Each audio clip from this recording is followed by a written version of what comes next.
A structural grid is essentially a set of intersecting lines that identify the location of load-bearing elements such as columns, beams, and load-bearing walls.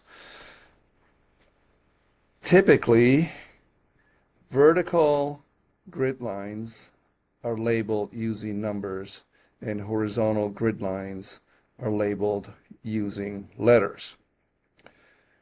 To place a structural grid in Revit, go to the Architecture tab and select the Grid tool. Now you want to do this in a plan view, although structural grids can be created in all sorts of different views, including elevation views and section views and even detailed views. But it works better if you do this in a plan view. Once you click Grid, the placing the first grid line is just as easy as clicking, moving your mouse, and click again. So a grid line is basically a line with two endpoints. The second click will place the grid line and also create a bubble with a number. A bubble is an annotation symbol. So because this is our first grid line, Revit will give it the number 1. The second grid line, what you want to do is find the endpoint, and once you do that, you will get a set of, you will get a temporary dimension, and the dimension will change as you move the cursor. I'm going to make a 25 feet by 25 feet structural grid, which means that I want to move the mouse until it says 25 feet and then click. Move the mouse up to the first bubble and don't click until you see that that's called an inference line. It's basically Revit telling you that the two grid lines are now lining up. Click, and of course Revit will keep counting, and this is going to be label number 2. And you can keep doing this like that.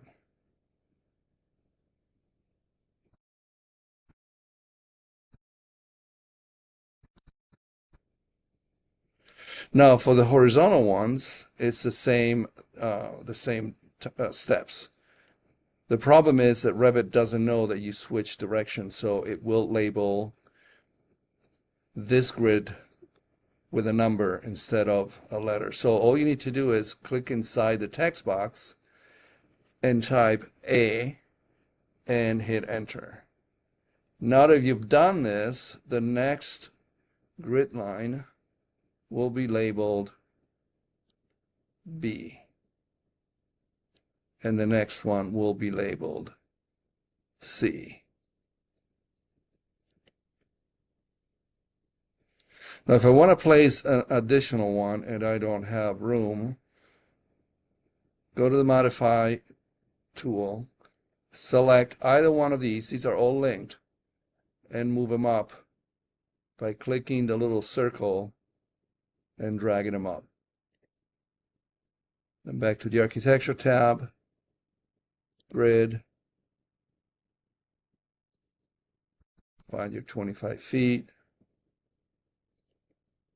When you're done, just hit Modify, and this is your structural grid. Now, if you make a mistake,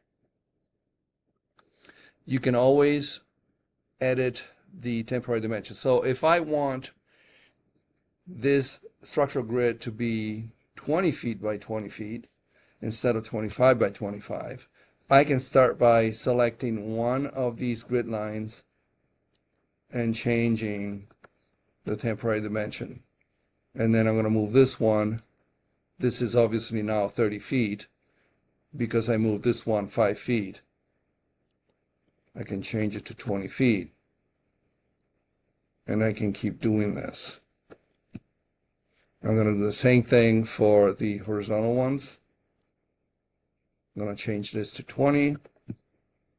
Select this one, change to 20. and you're done. And then you can fine-tune your layout a little bit. Now, by default, Revit only gives you the annotation symbol on the second click.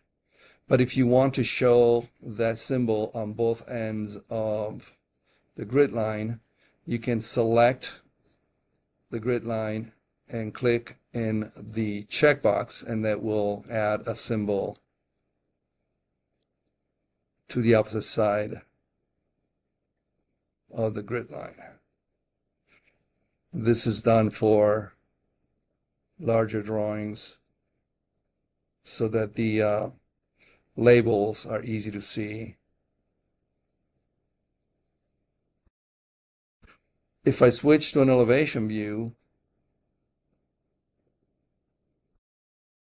you can see how the structural grid is visible. So the south and the north will show the numbers, and the east and west will show